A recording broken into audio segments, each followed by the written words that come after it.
Be a part of Going In Raw today at patreon.com/Steven Larson. Starting at $1 a month, you can enjoy Going In Raw ad-free, gain access to the daily 30-minute Going In Raw post-show, exclusive merchandise, and so much more. Support Going In Raw today. Click the link in the description. Boys and girls, this is the Undisputed Era. Adam Cole, Kyle O'Reilly, Roderick Strong, and you're listening to Going In Raw, baby. What's up, it's your girl Sasha Banks, the legit boss, and you're watching Going In Raw. You like that? This is Shayna Baszler, and you're watching Going In Raw. What's up? This is the most must-see WWE superstar of all time and his lovely, gorgeous wife, Marie. and you are going in SmackDown Live. This is the glorious one, Bobby Roode, and you're watching Going In Raw. Hey guys, this is Charlotte, and you're watching Going In Raw. What's up? It's the moonwalking, trash talking princess of Staten Island. I want to remind you all that Mela is money, and you're watching Going In Raw. This is Shinsuke Nakamura. Shinsuke watching Going In the Raw. This is the knockout artist, Cassius Ohno, and you're going in Raw. Hey, Friendo, Steve here. And Larson. And welcome back to Going In Raw, the only pro wrestling podcast you need to be listening to right here, youtube.com/Steven Larson, and available wherever fine podcasts are. Be sure to hit that subscribe button and the notify bell right here on YouTube if that's where you're watching it, youtube.com/Steven Larson. We also are available on the Patreon at patreon.com/Steven Larson. We have a variety of reward tiers there. If you really enjoy Going In Raw and want more but better, we have all sorts of things available. It's a great way to support Going In Raw. At the $1 mark, you even get a little bit of a shout out. So I'm going to do that now. We got some new patrons over the past 24 hours, about 3 of them. Devin L. Grant, Lucio King of Los Rudos, and Dr. Rice. Thank you, everybody. We have a legit doctor. Welcome, Doctor. Of Rice. Doctor. Anyways, thank you very much for the support. We appreciate it. yes, thank you very much. Yeah. We have a lot to talk about today. We've Oh. got 4 hours. What? Maybe we should talk about that later. Never mind. Friendo Awards stuff. Oh, Categories are all done. When are we going to put them up to a vote? We should do it soon. right after TLC, because I feel like Okay. I don't think there's going to be any. Well, hey, that Becky Charlotte Asuka match, that could be hot. Mm-hmm. You never know. That could land. Oh, yes. Something shocking could happen there. So I was figuring after TLC, we're going to put up. That's actually a good point. So if you hit subscribe and the notify bell and make sure you're notified for our community tab on YouTube, that's where we're going to be conducting the voting this year for the Friendo Awards. Yes. Right after TLC, we'll be putting up. We've already got categories nominees. Yeah. Those are ready to go. So voting will be open the day after TLC. That should be very exciting. Probably the day after, a day or two after TLC. Who knows? So that should be a lot of fun. We'll see who will win. Name a category, Larson. Match of the year. Oh, wow. Who's going to win Match of the Year this year? Vote. Find out. And then tomorrow at 9 a.m. Pacific, 12 Eastern, we've got Best of the Super Friendos 2. We're taking 16 prospective Free agents for Steve W and Fun Wrestling. Yeah. One side of the bracket is going to be a tournament. Will be Fun Wrestling. The other side will be Steve W. I chose 8. He chose 8. They'll be doing battle, and in the finals, they'll be fighting for a prized contract, or in the case of Steve W, possibly a death warrant. They'll be fighting to make the cut tomorrow, 9 a.m., noon Eastern, as we head towards the new season of Fun Wrestling and Steve W. Very exciting. We're going to be holding that at twitch.tv/Steven Larson. Yes. It's over on our Twitch channel. Make sure you go subscribe to that. Yes. So, yeah. Yes. Anyways, let's go ahead and do it. We have no super chats. Nothing. So that's good. We can get right into it. Yeah. Awesome. It was a lot. Perfect. It was a lot. So yesterday, after we finished the morning show, I went and had lunch, and you stuck around and watched NXT UK, and I come in, and you're like, there's only one this week. And I say, awesome, because 4 hours of wrestling is a lot to watch. Yeah, my bad. And then at the time, there was only one. Yeah, I know. And then what about 8:30 last night? Oh, man. 8 o'clock last really night. Killed my night. 9 o'clock. 9 o'clock when I started the first episode. I go to watch what I thought was the one episode of NXT UK, and I'm like, oh, there's 2. No! Text to let you know. And I was like, I thought I was good because I watched that UK here at the office. And then I was going to go home and just chill out over 2 hours. And then I had an extra hour of NXT UK this morning to get it. It's too much, man. It's too much. And here's the biggest problem. In 2 hours of NXT UK, no Zach Gibson. There was no Liverpool's number 1. Basically, everybody else on the roster was Everybody else and some new names. Somebody named Candy Floss. Oh, we've heard of Candy Floss before. I had not. Oh, really? Yeah, I hadn't heard of her. I looked her up okay. and I was like, all right, cool. So she's pretty. She's on the European scene quite a bit. Yeah. She had a great look to her. Yeah. She looked like she could have been a creator wrestler for fun or WCW. She heads the WCW. Ooh, bad news. No, she'd be a huge star in Probably fun be killed. wrestling. Yeah. So yeah, they're talking here in the Discord, which you can get access to on the Patreon for $1. Big Money GM says, hop in the Friendo Talk channel. We set something up you guys might like. This is like some sort of audio talk channel. I don't know what you guys are talking about in there. We definitely can't do it in the middle of a show. Commiserating business. Can't do that. There's also there's also the WCW Fun News. Oh, that's cool. Where we're going to be giving our insiders Cool. Some rumors, speculation. So that should be a lot of fun. Anyways, let's just hop right into this, man. All right. It's a lot to get through. It is a lot, and it was one of those nights where none of the shows were bad. It just didn't feel like a whole lot happened. Like 205 Live was fine, but it didn't really progress anything major. And NXT was fine. Didn't really progress anything Well, let me ask you something. I mean, like the main event segment was fine. That progressed things a bit. Yeah, that was good. And then NXT UK. We had a debut. Yeah. Are you surprised they had Punishment Martinez like straight up tap out in his debut? Well, I mean, I was surprised by how short the match was. Yeah, man, I'm tap out. That doesn't surprise me. Man, he comes in. Matt Riddle is he's probably be the next champion. It's sort of like, or he's going to be the champion shortly. Sorry. Yeah, he's going to be a big star. Oh yeah, he's great. Yeah, they just brought him in. He has a great name, so they can't change the name. No, you got the picture with the game. Yeah, he had that. What is his says role? He said Triple H said I expect huge things from him in the future. Is that just lip service? I don't know. I think it's lip service. I think this is what's going to happen. They signed so many guys. People have to lose matches, man. Yeah, I know. People have to lose matches. I mean, Keith Lee lost to Lars Sullivan last week. Yeah. Keith Lee's incredible. Yeah.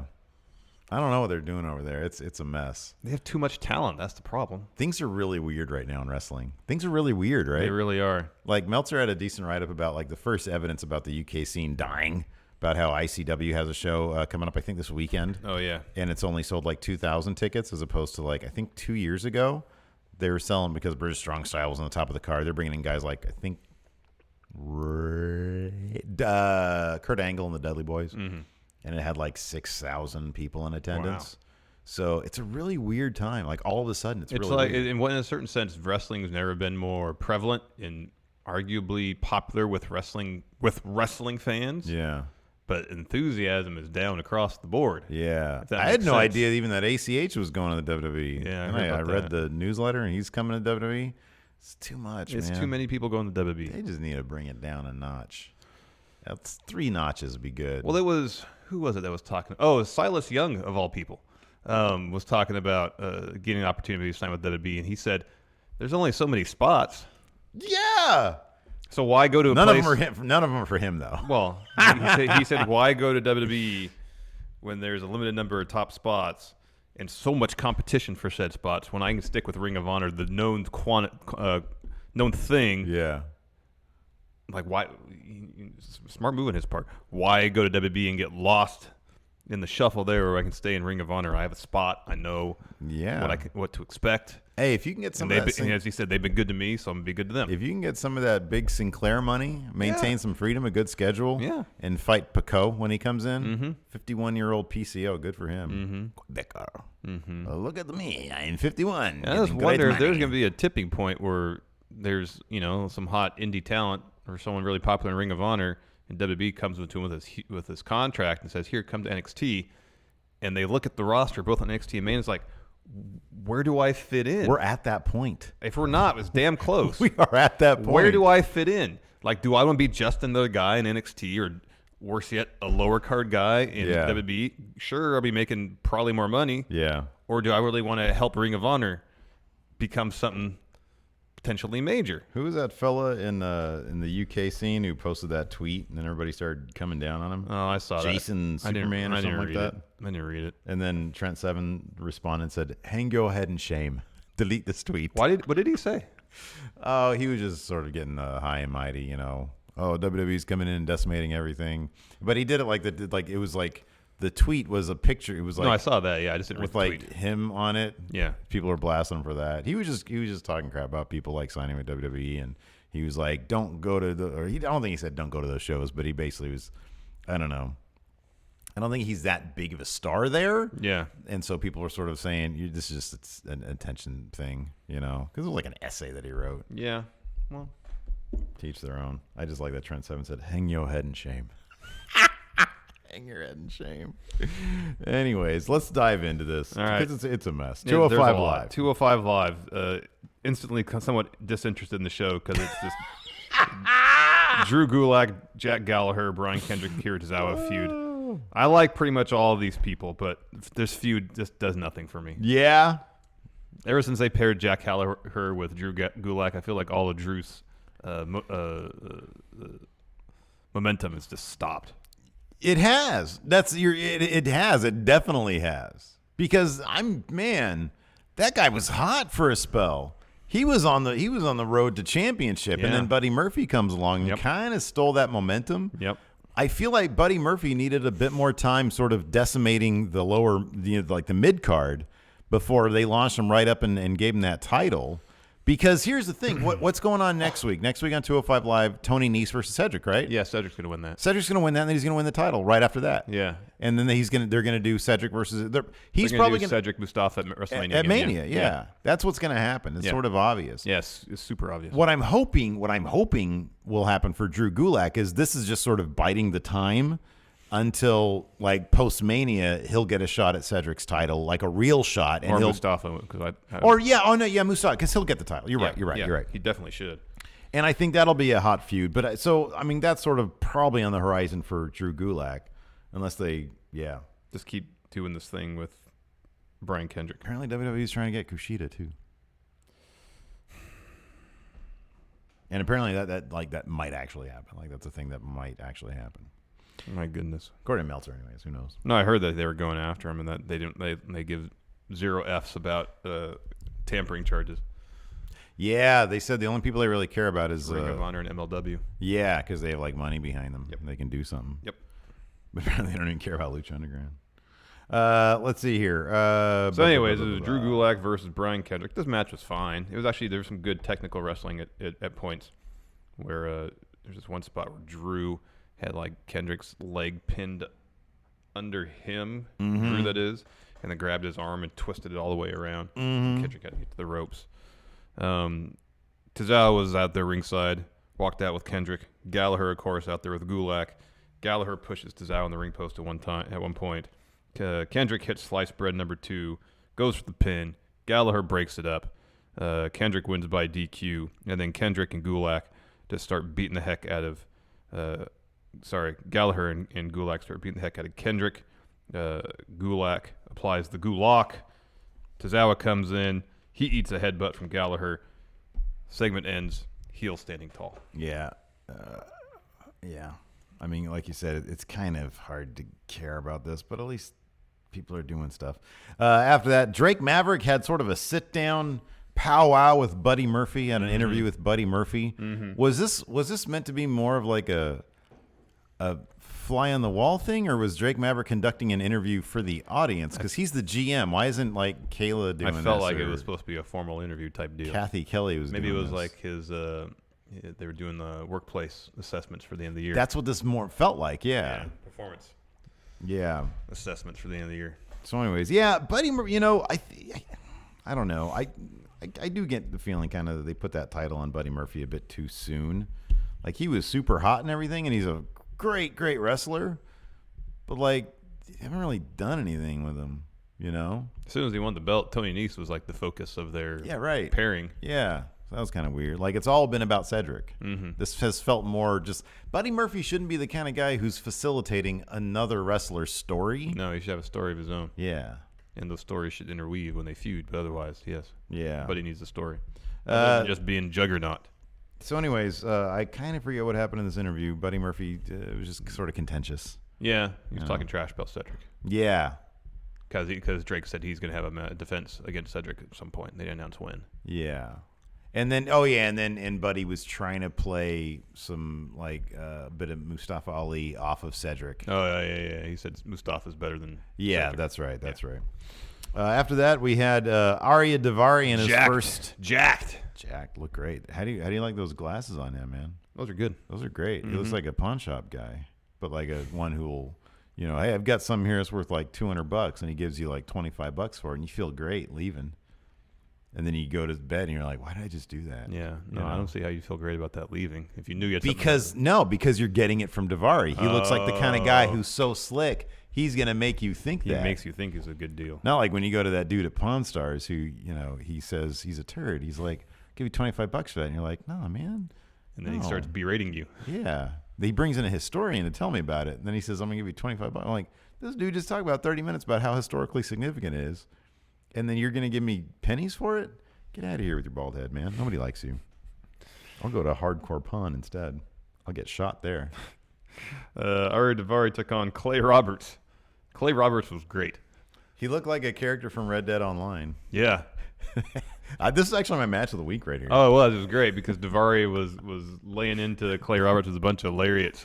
And then he goes for one more, and Clay Roberts just falls. He just falls, and he's spitting he's like frothing at the mouth. He lands right in his face. And his eyes are in the back of his head. It was a great sell. Little Nate had to stop the match. Yeah, this was awesome, man. It was like an old-timey Clay Roberts. Time travel, didn't know what he was getting into. Arya Davari just murders him on the spot. It was pretty cool. It was like a WCW match. Easily the highlight of 205 Live this week. After that, we had a Mustafa Ali promo. He's really good. Oh, he's incredible. And he said, Cedric's my friend, but if whoever's got the title, I'll keep an eye out for me. Yep.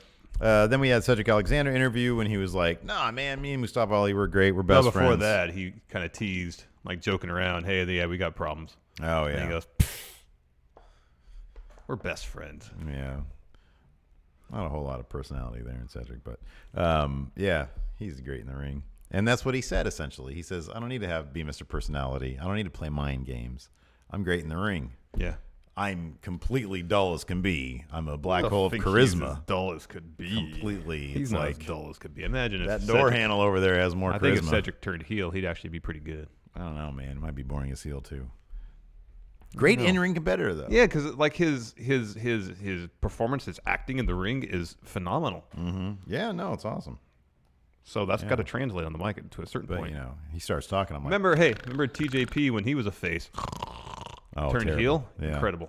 Yeah, he is really good now. So he is really good now. I do really appreciate how TJP, it took him a while, but he's great now. He found his thing. Yep.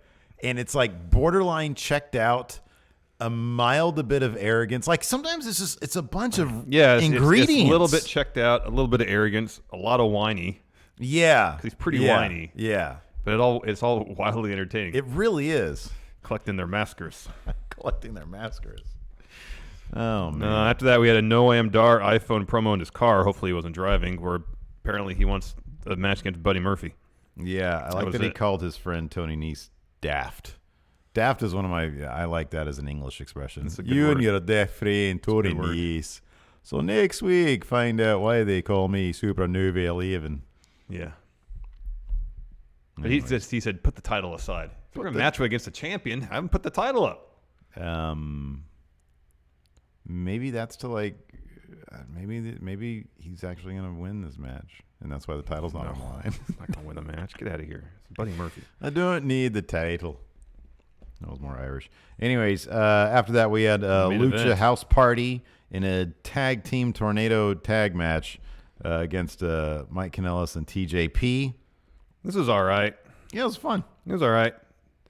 You know when they produced, I think it was Lindsay dumped the bag of mini pinatas on the mat? That was good. It was a good visual, But they're little cardboard pinatas. It's not going to hurt to get suplexed Oh, come on. there. Don't go there. That's the point of it. That's the absolute point of it. I understand that's the point of it, but I'm like...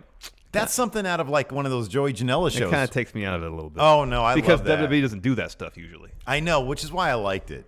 Because it's so completely silly. Oh, it is silly. Nobody should sell for that, which is what I actually found joyful about it. Because it's so dumb. Sometimes I like when they highlight how dumb pro wrestling is. Oh, I don't mind that either, but it's just when it comes completely out of the blue like that, I'm like, that's not usually how they operate. Yeah, no, I dug it because it's like they never do that. So yeah, that was good. Like you said, there was one spot where there's like a bunch of mini pinatas, on the ground, and there's a bunch of teasing. It was like a superplex tease. There were a couple others, and then eventually TJP got doled out. He landed on them. Got superplex. He was selling it like it was friggin' thumbtacks. Yeah. No, I'm fine with that because it's kind of like here's the thing. I understand what you're saying in that it came out of nowhere. If they kept that thread going and eventually evolved 205 Live into the DDT Pro, that'd be fine. How great would that be? Great. That would be great. I would love that. That'd be fantastic. That would be fantastic. Anyways, Lince Dorado picked up the win, pinning TJP after a Salida del Sol from Kalisto and a shooting star press from himself. Mm-hmm. Yeah.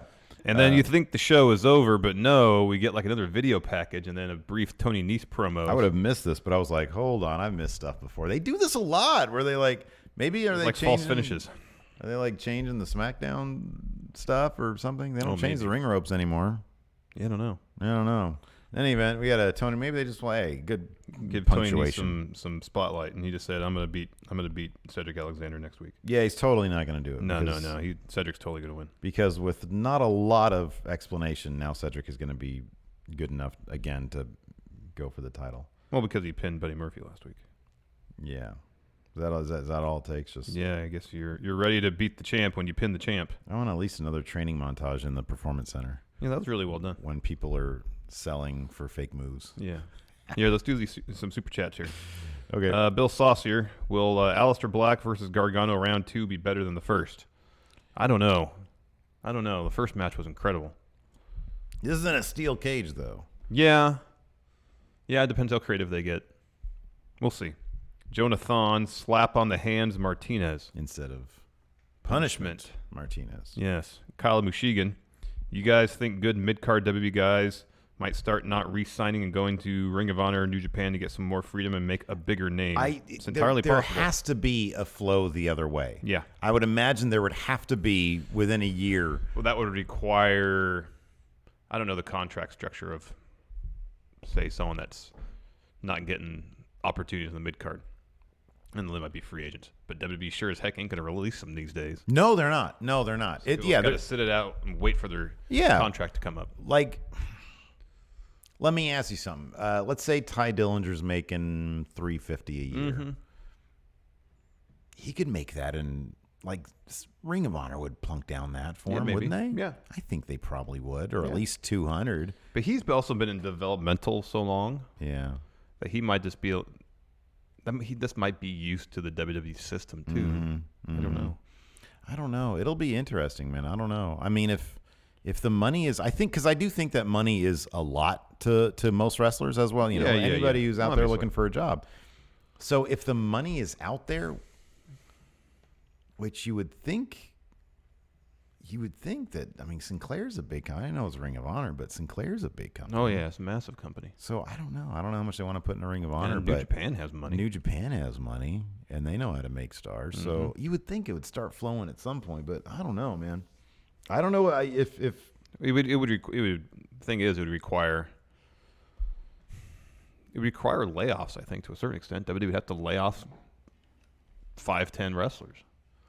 Because for it to actually kind of swing the pendulum the other way, any amount, because one or two guys' contract are going to be up at the end of the year and they decide not to re-sign. I mean, short of it being someone like Nakamura or Balor or something like that, I think it's going to have to be a quantity thing. Well, here's the thing, because this isn't talking about, this is simply,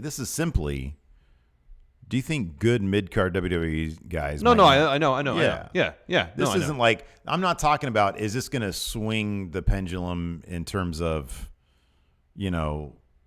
like, is New Japan, This is simply within the next year or two. There's going to be way too many people. Oh yeah. That's what I mean. I'm not saying And so if the money is there, you're going to start seeing probably people understanding. Look, I'm not doing it. They don't have any use for me here. Yeah. And if I can make the same money, Yeah, I'm agreeing with you. Yeah, I'm not disagreeing with you. No, but I'm sorry. Then what was your point about the 5 or 10 guys? What was that? Oh no, it was just to make a difference. Like if New Japan, Ring of Honor, especially Ring of Honor here in the States, since they're losing the Young Bucks and Cody, if they really want to say, okay, we need to bring some former WWE guys to make a difference. Oh, to make a difference, just in terms of raising their own profile. Oh, yes. sure, yeah. One guy's not going to do it unless it's a big name. No, I agree with that completely. But yeah, I think on an individual wrestler basis, you might see some more reflection. Oh, definitely, especially if the money's there. You know. Yeah. That's going to be the big thing. thing. If it's worth taking 10%, 15% less money. If somebody's making $300,000 doing nothing, they're not going to take $100,000 to do something. You know what I mean? But if they're making $300,000 to do nothing except work house shows, but maybe they'll do $250 to actually be involved. That's involved in a major way. You would think that's a promotion. Yeah, I could agree. Yeah, that makes sense. Josh Little, does punishment losing his debut make him look weaker? Well, yeah. No, I don't think so. He lost to Matt Riddle. He lost to Matt Riddle. Yeah, who hasn't really done anything yet. He knocked out Cassius Ohno with just one knee. Cassius Ohno, exactly. Who hasn't exactly had. He put in a good fight. He gave Matt Riddle a decent match. They should have given it twice as long, the match itself. But that's just nature of NXT TV. They try to jam so much in there. No, I don't think he looked weak.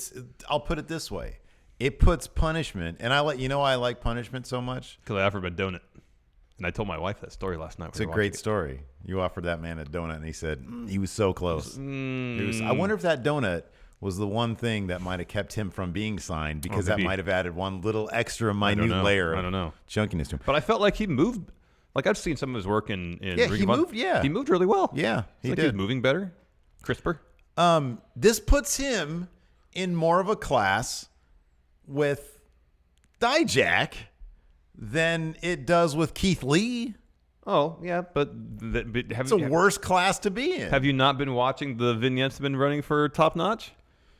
Feast your eyes. Yeah, but they got major things planned for him. That's after a name rebrand. A slight name rebrand. They had an extra.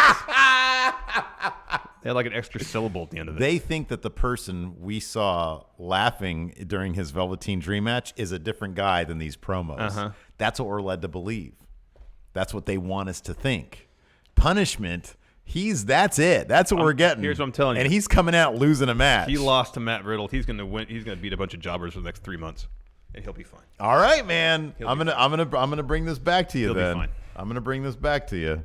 I hope you're right, because I like him, because he said no to your donut. But he considered it. He definitely considered it. That's what I like so much about him. He had to think about it. Yeah, I probably shouldn't. Just put him on the mic. I love his voice. Oh, he's got a great voice. He's got a great voice. All right, let's talk about NXT UK. All right. 2 hours of it. Yeah. Hour 1 kicked off with the Coffee Brothers and Wolfgang dubbing themselves Gallus. Yeah. Some of this confused me. I had to look up what Gallus meant. Yeah. It means sort of, what did it mean again? Well, at one point it was like a dude who was going to be hanged for crimes, right? But then also like you could be impressive. I think that's what it was. Wild, kind of a rascal. It's got sort of a bunch of different sort of etymologies, I guess. Yeah. And so I had to look it up, though. I texted Wayne Maker. He was useless. He was like, I don't know. I didn't watch it yet. I'm like, well, you're useless now. I know he's in chat right now, but and so I didn't really know what that was. Yeah, no idea. But then I looked it up. So Gallus, that's their name. And Wolfgang. That's kind of an interesting dynamic. Did you see one of the Coffee, when Wolfgang was on the mic saying Gallus a lot? Yeah, then Mark Coffee went and grabbed the mic from him. He was kind of like telling him to chill out and give me the mic. Yeah. It was as if somebody was going to a guy and he didn't want him to cry. Mm-hmm. He was like, "You're getting too emotional. You're getting too worked up here." What? Because Wolfgang was like, "This ring is Gallus." Right? This whole thing is Gallus. That popcorn box is Gallus. That empty beer cup is Gallus. Everywhere I look, there's Gallus. That Tim Tam rapper over there, Gallus. That Aero bar over there, Gallus. Oh, Gallus, it's old Gallus. And he was like, "Oi, The McVitties I have in my luggage in the locker room, they're Gallus. My scones are Gallus. He was about to cry talking about Gallus. I know. This and Gallus that. Too worked up, too fired up. Anyway, So Mark was like, chill out. Give the mic back to my brother. Give it back to Joe. Eventually, they get done talking. Travis Banks runs out, and Gallus, of course, just attacks him. Mm-hmm. Mustache Mountain comes out and makes the save.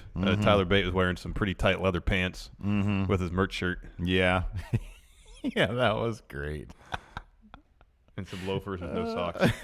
Those guys are some snappy dressers. There's some very, very snappy dressers, but it also makes me feel kind of uncomfortable. My favorite is when they just run out in the WWE Performance Center basketball shorts. Oh, yeah, yeah. Those look so comfy. Well, here's the thing. In the second episode, again, Tyler Bate ran out in those same leather pants, but he had a dress shirt on. Yeah. So he gets involved in the scrum, and at one point, it's like he's kind of like lurking around the ringside area. He's on the floor. I'm like, dude, you're going to scratch up your leather pants. He's crawling on all hands and or knees. pleather. I don't know if they're real leather or not. Nonetheless, I'm sure they're not cheap. No, probably not. You don't want to tear up your expensive pants, man. Yeah, it's obvious those guys got a pay raise. Oh, Can't even wrestle in your own promotion, Trent Seven. That's so weird. Hang your head in shame. So weird. Anyways, next we had a Fabian Eichner interview. He had a match coming up against Mark Andrews. I don't really remember much what he said, though. Yeah, me neither. Next, Jordan Devlin. I honestly think I was too focused on figuring out because is he from Austria? Italy. Okay. He's Italian. Okay. All right. Next, Jordan Devlin interview where he again says he is the ace of Ireland. Talking about a deck of cards. What trumps all? The ace. The ace. That's correct. Because it could be a 1 or a nothing, right? Is that what it is? Or a 1 or a great one? Or yeah, it can most be powerful. Begin or end everything. Alpha and Omega. It is the Alpha and the Omega, yes. Yeah. Then we had Mark Andrews versus Fabian Eichner. A really fun match. That spot where Mark Andrews did like a moonsault off the top rope and Eichner caught him. This was right to a brain buster. Okay, so I joked earlier about the old-timey guy versus Daivari match. This, I think, was my match of the week in the deep cuts. This was good. This was a really, really good match. If I were to suggest any match from all these shows this week, it'd be this one. Oh, yeah. It was really good. Tons of false finishes. Yeah. And Mark Andrews had the upper hand for quite a bit of the match. But Eichner picked up the win with like a vicious spinning powerbomb. I really hope Eichner becomes more of a staple in NXT UK. I hope that's going to be his thing because, man, he is impressed so far. He's a really good wrestler. Yeah, he's really good. I just, he didn't have a whole lot of exposure in NXT Prime. No, he was more or less a jobber. He put on good matches, but he'd lose all the time. There's not a whole lot of like super athletic big dudes. All the big dudes in the UK, they're all hosses. Otherwise, you're a cruiserweight like Mark Andrews and super athletic. Probably the closest analogy to Fabian Eichner maybe is Tyler Bate. But I feel like Eichner's larger. Eichner's bigger. That's the thing. And he's a better flyer. Yeah. But like I mean, Joe Tyler Connors Bates is probably bigger, like taller anyways. Yeah, but he's not. Than Tyler Bate, I mean. Yeah, but I mean, I guess in terms of athletically, who can match up with Fabian Eichner? I guess Tyler Bate in the UK scene. Yeah, that's a good. It's the closest analogy. Yeah. After that, an Isla Dawn vignette. She's sort of like a Game of Thrones person. Is that what it is? Well, they call her the White Witch. Yeah. So there's a supernatural aspect to it. Yeah. So she can like. Yeah. Real or fake? Her witch powers. She's got like brewing some sort of spell in a cauldron. Yeah. It's like some rabbit feet. Some rabbit's feet and some skin of newt and wing of bat. Right. Stirring it in a cauldron. No, it's all fake. And she has the cutest little lisp. Because when she talks, she has a lisp. It's cute. Next, we had a Johnny Saint interview where. What did you say about Johnny Saint before we went on air? I said a lot. What specifically are you talking about? They gave him an assistant because they realized that he's not that interesting as a GM, as an authority figure. He's just not that interesting right now. Well, I was talking about Cedric having no personality earlier. My favorite thing is when. So there's this thing that I texted you about this morning. During their backstage interview segments, they whatever lens they're using, it's like you on the Friendo Road. You're obsessed with the shallow depth of field. Well, I thought that was actually really good with this Fabian Eichner interview because the interview guy was in the foreground, out of focus. Yeah, and it had a very kind of documentary feel to it. Okay, yeah. When it's framed right and used correctly, I think it's really effective. They're using it everywhere. It's like a real guerrilla style, but then this one was like them against a backdrop. Yeah, and the depth of field was not perfect. Right.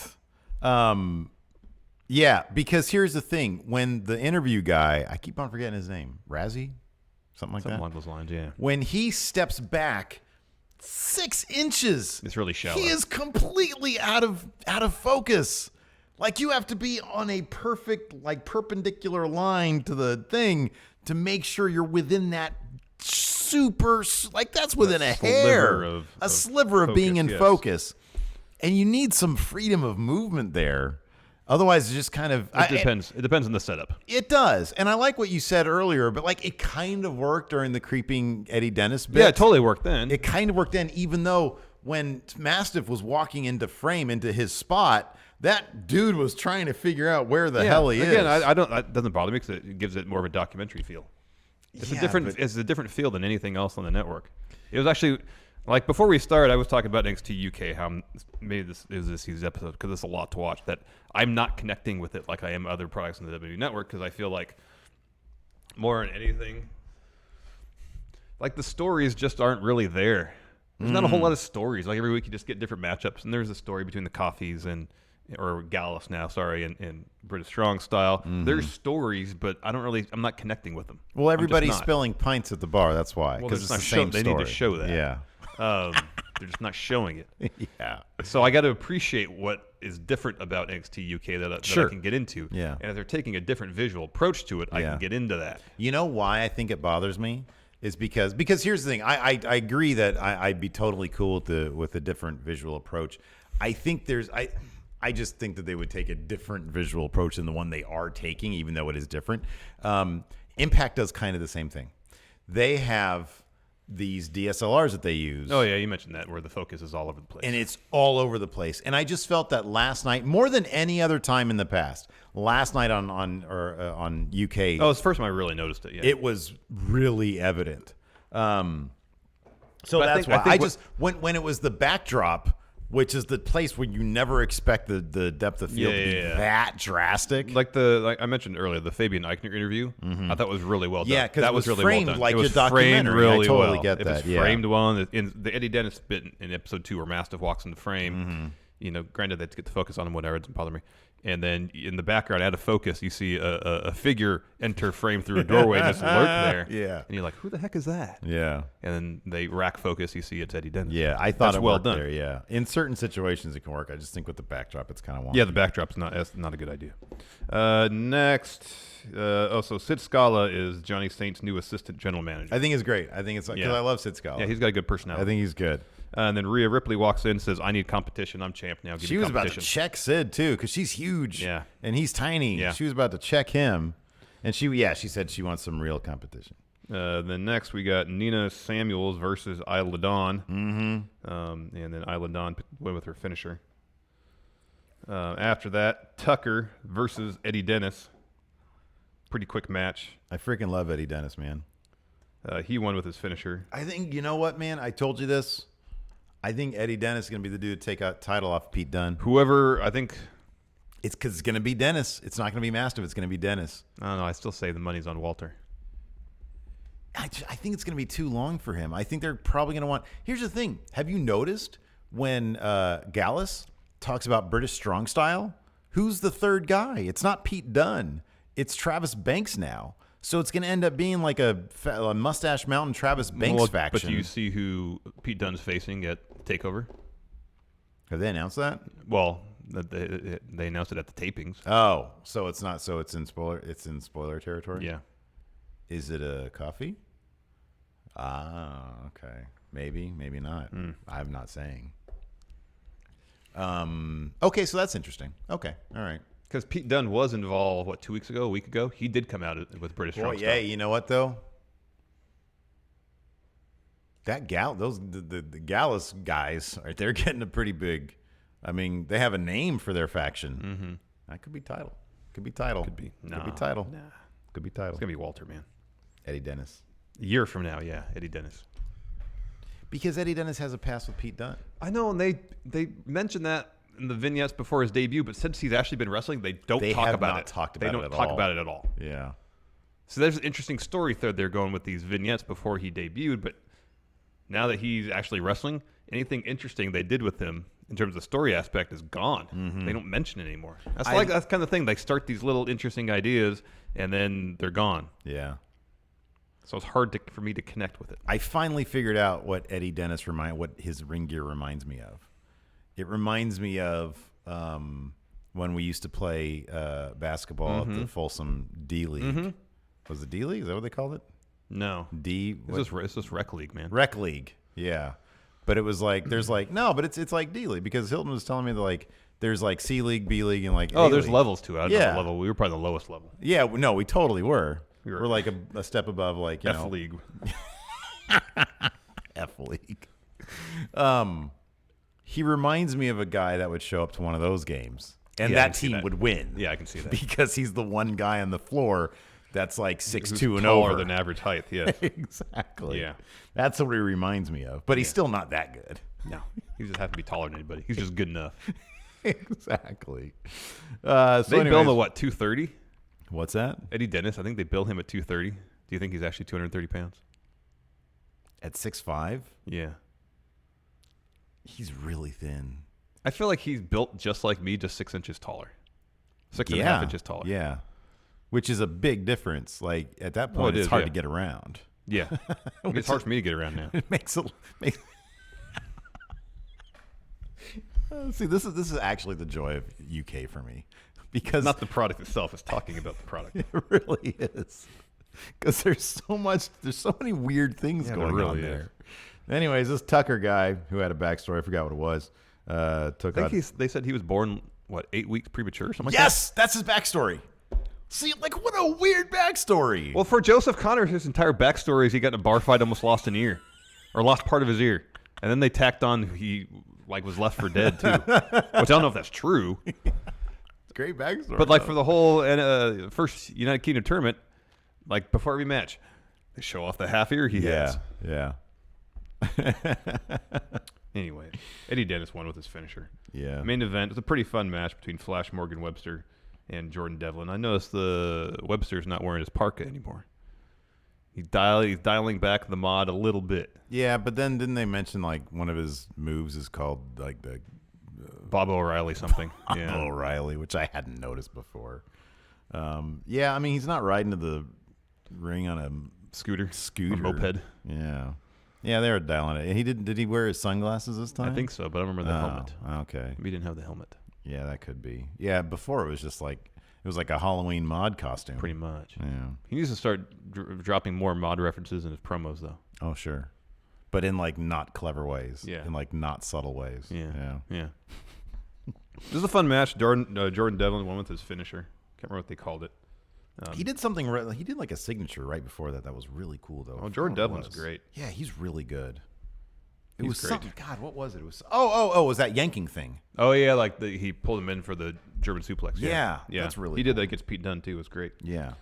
Second hour of NXT UK kicked off with Joseph Connors, the man with 1.5 ears, versus Dan Maloney. I love Joseph Connors. Does he always come out with that? Man, I swear to God, I just don't pay attention. Oh, the robe? Yeah. No, I think that's a newer thing. I think that's a newer thing, right? Yeah, ever since he turned on Saxon Huxley. He said, I'm going to make a robe for myself now. Separate myself. Because I think before it was a gray jacket or something. Yeah. Now it's I think before it was a gray, a trench coat or something. Here's the thing, though. If they're pushing Joseph Connors as being this, street tough guy. Double hard guy. Yeah. And he's got this robe with a bunch of sequins on it. Right. Shouldn't he come out in a leather jacket? Right, yeah. Or how about this? A leather robe. That's good, too. Some studs on it. But no, fancy glowy stuff, sparklies. But it looks great. Yeah, it does. It doesn't fit him, though. No, it doesn't fit him. Looks great, though. It does look great. Yeah. Dan Maloney's an odd character. He just has an odd-looking face. Connors won with What's his finisher? I think it's called Don't Look Down or something like that. Oh, that's a great name for a finish. After that, we had an Isla Dawn interview. Interrupted by Rhea Ripley. Mm-hmm, yeah. And Rhea says, maybe you're the competition I'm looking for. Mm-hmm. She said, but pay attention because I've got somebody else in mind. Yeah. Nobody's been able to find good competition. Maybe it's you, but I went out and found my own person. Yeah. I'm about to beat them up right now. So check that business out. After that, we had this. This was great. This is my favorite sequence of the freaking week. It was this parking lot bit. They probably saw this as all right, we need to hire someone to help Johnny Sane here. Anyway, so go ahead. Mustache Mountain showing up to the arena. Yeah. And my favorite part about this was simply the background. because it was just so British. It's Totally. It's like everything's gray. Yeah. And the architecture is magnifique. It's so beautiful. It is so You beautiful. could feel the 55-degree temperatures. Right. And Mustache Mountain shows up, and they're talking about their shirts. I didn't hear exactly what they were saying because the mic was oddly low. But Trent Seven was talking something about to Tyler Bate, and Tyler Bate like pulled on his shirt like, yeah, this is prime stuff. Yeah. This is select. Yeah. Right? Yeah. So they're showing up. And then pan over, and Gallus is yelling at them. Yeah. They've got their weird street clothes on. Yeah. Wolfgang, I don't know what the hell he's wearing. He's got some weird He went blue. to Woolworth and got a suit, huh? Well, yeah. Well, I don't think Woolworths is there anymore. Oh, okay. I think they actually went out of business. Yeah, they did. But even that being said, he probably got it from Woolworths. Yeah, probably. So he's wearing something goofy. The Coffees look like they're, football hooligans. Yeah. Right? They're showing up. What's his face? The lead coffee guy sounds like Begbie. Joe sounds like Begbie from Trainspotting. It's great. They're yelling at each other. Out of nowhere comes the headmaster, Johnny Saint. And with zero authority in his voice. All right. Separate it. Break it up. All right, you. You get out of here. Back up. And the camera's getting oddly close on him, so we don't know what the other guys who are actually involved in the action are doing. Well, there was no action. That's the thing. It was all talk. It was all talk. Exactly. Yeah. They're supposed to be like hard English boys. They're supposed to be throwing down. I know. With knives and stuff. Yeah. Don't tell you. It's supposed to be like an Alan Clark film, dude. Yeah, That's what I want to see. Next, Wild Boar Mike Hitchman taking on Dave Mastiff. Yeah, I love that Wild Boar guy. Kind of remind me of Kevin Sullivan. Oh, I could see that. Yeah. Yeah, I could see that. And like he walks out and he's like, well, he seems like a pretty stout dude. Mm-hmm. And then Mastiff walks out. Yeah. And towers over him basically. Yeah. You're like, oh, I guess not so much. Mastiff won. It was actually a fairly competitive match. Yeah, it was good. It was Mastiff, just two big dudes going at it. Mastiff picked the win with the cannonball afterwards. Mastiff had an interview, and we mentioned it earlier. Out of focus in the background, pops in a figure through a doorway, listening in, and it's Eddie Dennis in headmaster gear. He had glasses, like a black suit. He was very curious. Didn't say anything. Mastiff didn't even know he was there. Yeah. Camera guy did because he had to focus in on him. Yeah. He had to find his focus. So yeah, that was good. I just see Eddie Dennis maybe going over in that one. Potentially, I don't know. They got huge things planned. It seems for Dave Mastiff. Maybe, but I think they got bigger things planned for Eddie. We shall find out. They'll be telling who wins this match. Yeah. Oh, next up, Tyson D-Bone. Oh, I've got. Did you see? That dude came out in a dress shirt that was unbuttoned and rolled up, and then nothing else about him was dressy. He had like some cargo pants that were like maroon. He had his branded tank top. I like that. I like that shirt. I get one of those for summertime. Tank top too. Oh dear. Tyson T-Bone. I have to channel my inner Tyson T-Bone. Hey, fucker. Yeah, I want to fight there, Ligero. Goodness. I was so upset though. I was really pulling for Tyson T-Bone here. He's my favorite. Yeah. And instead, I mean, look, they're not going to give me Zach Gibson. At least they gave me Tyson T-Bone. But he didn't pick up the win against Ligero. How did? And Ligero won with just a springboard splash. His finisher is like a springboard tornado DDT. How come he didn't do that? You don't need that against Tyson T-Bone. Oh yeah, just a splash will do it. This is one of your. Yeah, come here, fucker. We'll do the job on Tyson T-Bone. Next, we had a Rhea Ripley video package followed by a Rhea Ripley promo.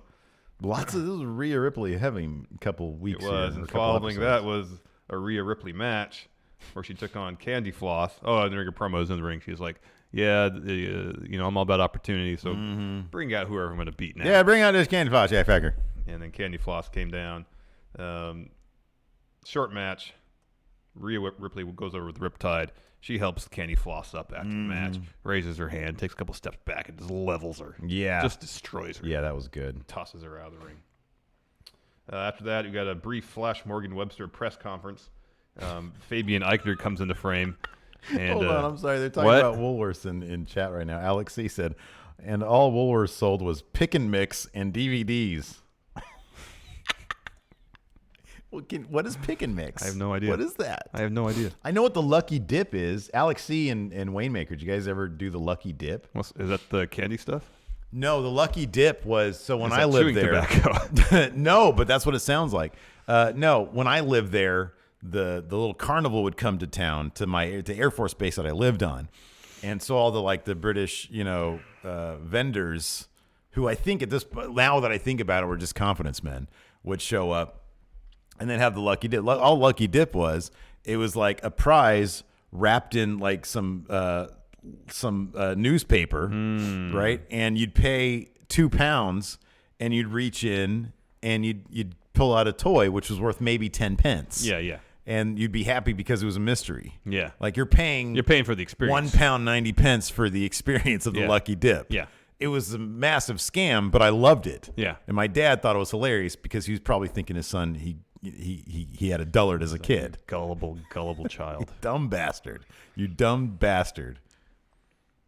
They're getting one over on the Yanks. That's what they were doing, man. Ooh, lucky dip. Sure, here's £2. Piece of crap, breaks within 10 minutes. Yep. So Flash Morgan Webster's doing this impromptu press conference. In walks Fabian Eichner. Webster says, "Hey, you took some liberties with my friend Mark Andrews during the match." I don't remember that really happening. Did he beat him up after the match? I don't think so. Oh, okay. And Fabian Eichner says, "Well, you want to do something about it? How about next week?" Fabian Eichner was the least concerned person when talking He's like, "I'm not worried." He's like, "Look, man, you want a match next week? That's fine." That should be a good one, though. I mean, I like Webster's a DC. He's a good wrestler. Yeah. He's a weird wrestler, but he's a good wrestler. Yeah. But yeah, Eichner was like, "Dude, I'm buff, and you look 12 or 50. I can't tell." In any event, I'm not concerned. Any event, I'm going to win. No worries. Sid Scala had a promo next with the hovering helicopter freaking parent Johnny Saint, who looked thoroughly confused, and he was out of focus. he was out of focus. But was that just a metaphor for like what he's supposed to be? Like a guy who's out of his element, overwhelmed? I don't know. Like Regal seems overly concerned with everything. Yeah. That dude he's conducting criminal investigations. Yeah, that's not his purview. Regal is all about everything. That dude is sharp. Yeah. Johnny Saint has no idea what's going on right now. I am not even sure he understands that NXT is a WWE thing. I'm just not sure. So anyway, Sid Scala, who obviously is staging some sort of coup d'etat here. Seems that way. Like he's probably taken, I don't know what he's taking the term takeover literally. He is. He's probably taken Johnny Saint's Social Security checks as well. Oh, dear. Whatever the British equivalent to Social Security is. So anyways, he said, "Johnny Saint has given me the authority to make my first match. It's Trent Seven versus..." We won the Coffee Brothers. One of the Coffees. Mark, maybe? Yeah, I think so. Maybe Mark Coffee next week. And Johnny Saint sort of nodded in approval, but honestly, I'm not sure he knew what was going on. Main event, Wolfgang versus Travis Banks. Pretty short match. Coffee Brothers at the end stay on the apron. Distracts Travis Banks. Mustache Mountain runs down, makes a save. This is when Tyler Bate was rolling around the floor in his expensive-looking pants. The finish saw Wolfgang try to suplex Travis Banks. Trent Seven trips him up by the ropes, and Banks covers him for the win. Yeah. Thus concludes NXT UK. Now on to NXT Prime. It's a proper NXT after 53 minutes of a podcast. We get to NXT. We get to the part of the show where everybody actually wants to know the results for. Exactly.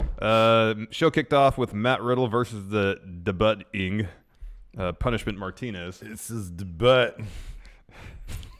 I made my debut. Why is that so funny? Matt Riddle because he knew it was funny. Because he knew it was stupid. It was a pretty fun match, even though it was probably only about 6 minutes long. What did you think of? Did you notice or remember Punishment Martinez's theme song? Every dude, are the CFO dollar signs? Are they on a Dateline kick right now? Because I feel like they have Dateline vibes like Eddie Dennis. There's Eddie Dennis, and then somebody else had a Dateline vibe, and I forget who it was. Eddie Dennis just sounds like music bed from Dateline. His theme is such a Dateline or 48 Hours theme. Tonight on 48 Hours, she was a small town teacher who had her head taken off by an ex-boyfriend. His first 48. Remember that show used to be like, it used to be a criminal investigation. They used to say the first 48 hours, the most important of any criminal investigation. Oh, sure, yeah. Cover the first 48 hours of the criminal investigation. That was an interesting show in a day. It was, when it debuted. When it debuted. Matt Riddle picked up win with the Bro Mission. Fairly quick match. Yeah, it was. It should have been twice as long. But there was that great spot where Riddle tries to put on Punishment. Punishment kind of fights out of it. Riddle just takes his hand and starts chopping away at Punishment's chest to get the Bro Mission in. Is there a precedent? I don't know this off the top of my head. a precedent for a guy who comes in who isn't going to get a rebrand, Losing his first match. losing his first match.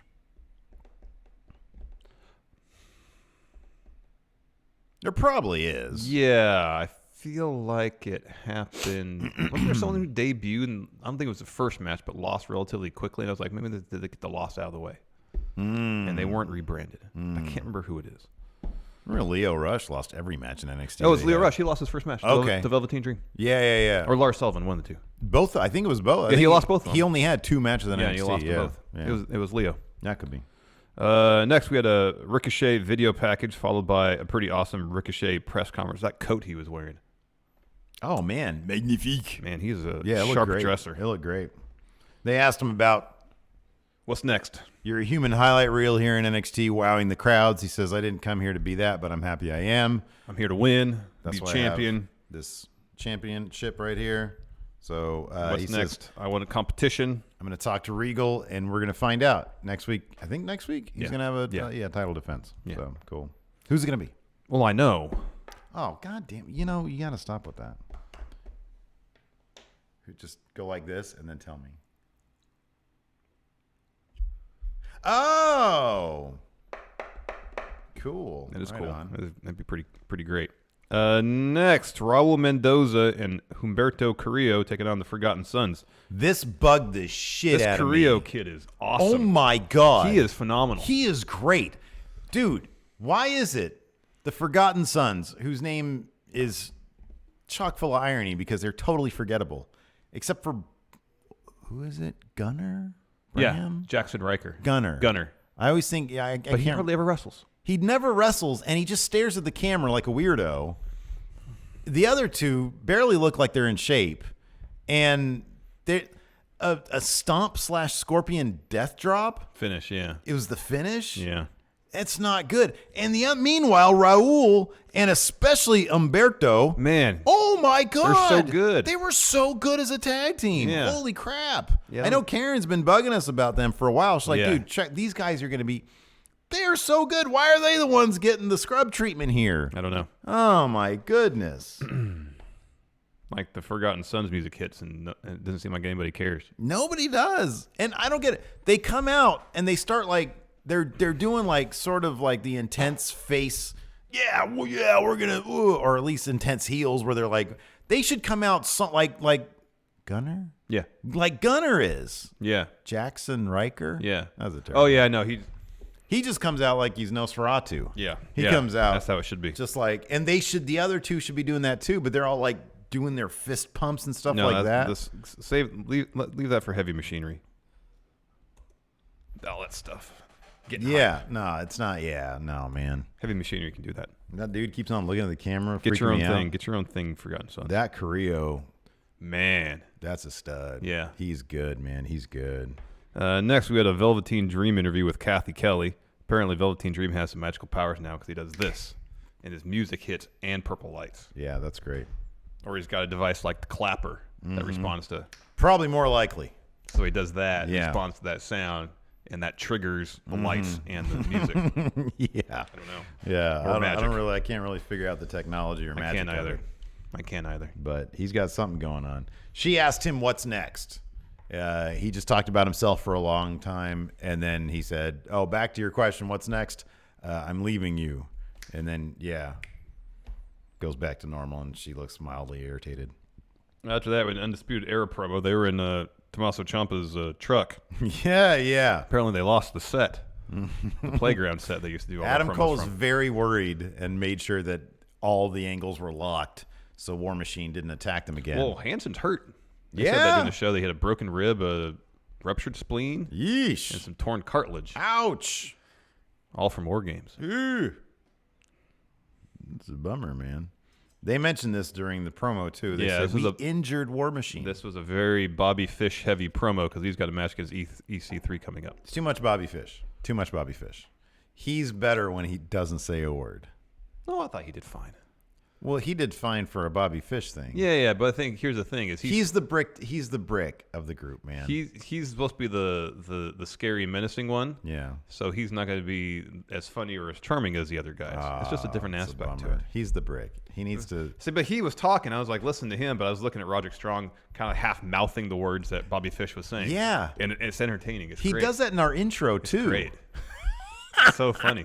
It's like there's cue cards, but there's not, because he didn't know what Adam Cole was saying in our intro, but he was mouthing it. But I think it's hilarious. It's amazing. It's so weird. And Kyle O'Reilly's probably over there doing this. See, he was doing that, and I was just paying attention to Adam Cole. He had like the gentlest smile on his face. He seems like such a nice guy. He just seems happy that Bobby Fish is there and he's talking. Yeah.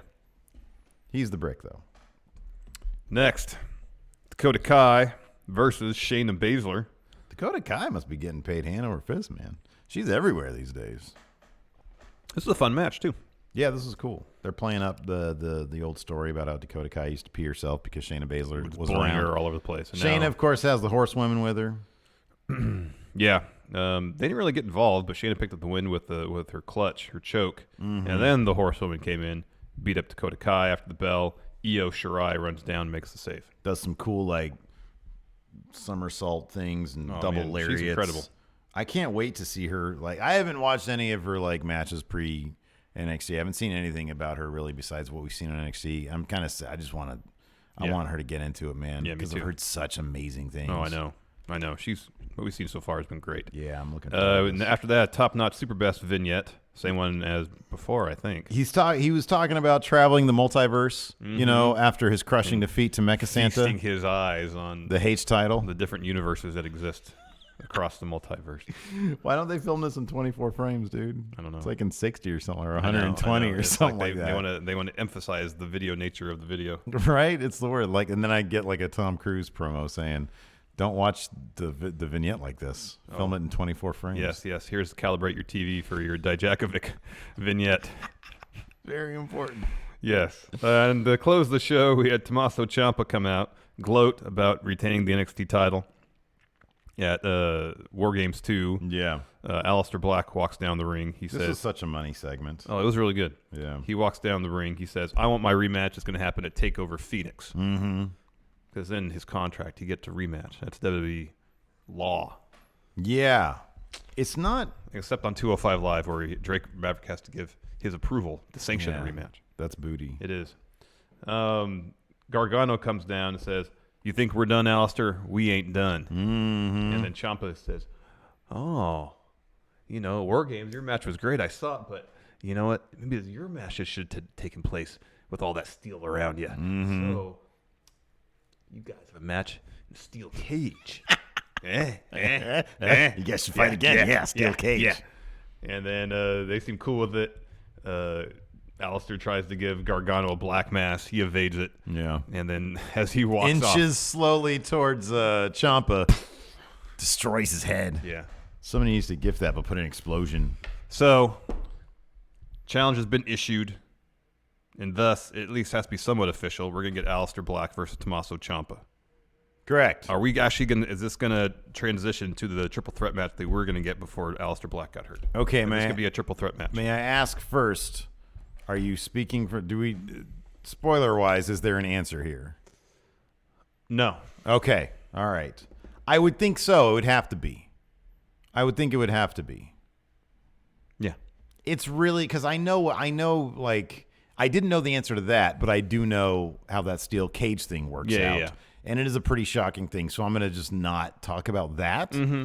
But it feels like we would have to this would have to end up being a triple threat thing, and we're going to have two heels against the one face, two heels with a history of being a team. Mm-hmm. So that's going to be very interesting. Yeah. That could be potentially amazing. Yes. That could be really, really good. Oh, yes. So, yeah, that should be a lot of fun. That will be a lot of fun. Anyways, let's answer some questions. Richard Ely, GIR, going in Raw as Gallus. Enjoying you guys while I drive to work. Gallus in Raw. There you go. I think we're more the lucky dip of professional wrestling. Yeah, we are. You reach your hand and think you're going to get a big money prize. You think nope. You're getting something really solid, really great. Josh Little in kayfabe, why does Dakota Kai go down the ring by herself when she knows she's going to be beat down? She's proven her bona fides. Well, yeah, she needs to. She's saying she is not going to be bullied. She's not going to be. I can't think of words. Intimidated. Sorry, by Shayna and the Horsewoman. Yeah. She's gonna go up there and stand up for herself. Yeah. Also, maybe they just book her as kind of being a dullard. You know, I think my reasoning actually is more interesting in terms of a character perspective. Care. Josh Little also asked because here's the thing: when she comes out, she has a big smile on her face. Yeah. Well, she came out first, so I guess okay, that makes sense. Josh also asked Steve, "Are you size XL?" and Larson, "Are you size L?" Yeah. What are you trying to fat shame me or something, Josh? What are you doing? I'm like between a medium and a large. Yeah, I'm an extra large. Let's see here. Jimmy Thomas, NXT UK was a disappointment for number one reason. No Zach Gibson. Is that his statement or yours? That's both of ours, really, but that's his statement. Diddly Doodler says, if War Raiders were to break up, who would do best as a single star? If they were in NXT UK, obviously it would be. I'm gonna say it would be the big man. Hanson. Yeah. Hanson. I'm just trying to think in terms of promo work who has done better on the mic so far. And I don't know if either of them really distinguished themselves. In that regard. We forgot. Did we mention the Heavy Machinery trailer? The Heavy Machinery promo? No. Where they're at the gym lifting weights and there was some B-roll stuff. I forgot to know that. And they said they want to go after those tag team titles. And then Kyle O'Reilly mentioned them also in the Undisputed Era promo. Yeah, fairly dismissively. Exactly, yeah. Diddly Doodler also, if you had dream snapping powers, what colors and what song would play when you snap your fingers? Oh, well, Undisputed Era's theme. I don't know, that Matt Riddle theme. I'm starting to get into that one. Bro. Oh, I know. Me too.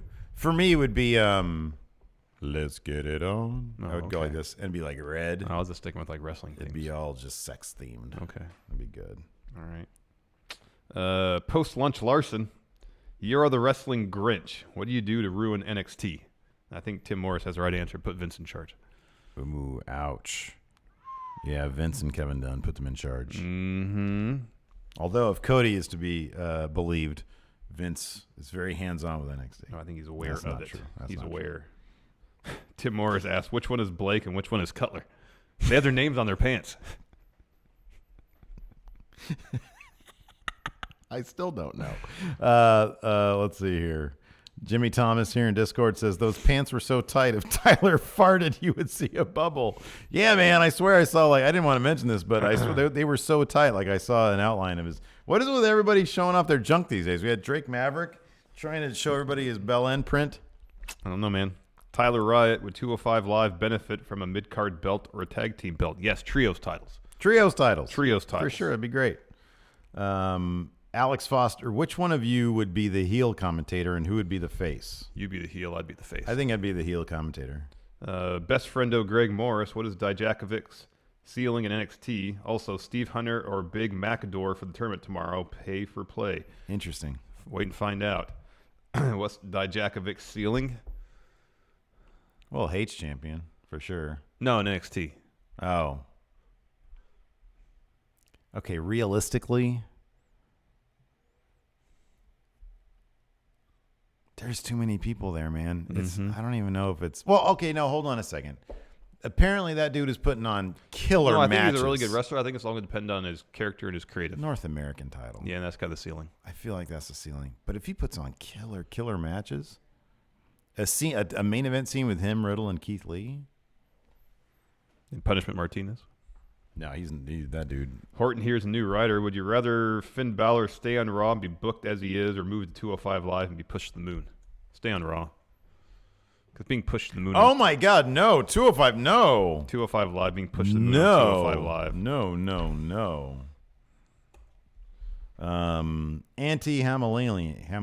Sorry, Auntie. Does Punishment Martinez seem like a legit version of Baron Corbin? I love Meltzer's take on the Raw ratings this week in the newsletter. Oh, yeah. He said this episode was really heavy on Baron Corbin, who seems to repel viewers. Oh, man. I don't know. Slow Wolfpack Baron Corbin does pretty well for We Book Raw. This last week. Oh, yeah. Was This not last great. episode wasn't great. We might have to get some sort of power struggle there Because isn't Drew a member of Slow Wolfpack? There you go. A real draw. A real draw, because he's a real man. Anyways, is that all the questions we have? Sure. All right, sounds good. So patrons at $5 and up, stay tuned. We're going to have a post-show, a bonus episode. Overrun. This is a good one. Yeah. Overrun. Yeah, we've got our news, non-news segment. Non-news segment, yeah. Has to do with Vince and what he did with Raw this past week. I was actually fairly interested in that. Check it out. We'll be going live with that in about 10 minutes. Thanks, everybody else, for watching. We appreciate it. There's some music for you. And, yeah, till next time, we'll talk to you guys later. Goodbye.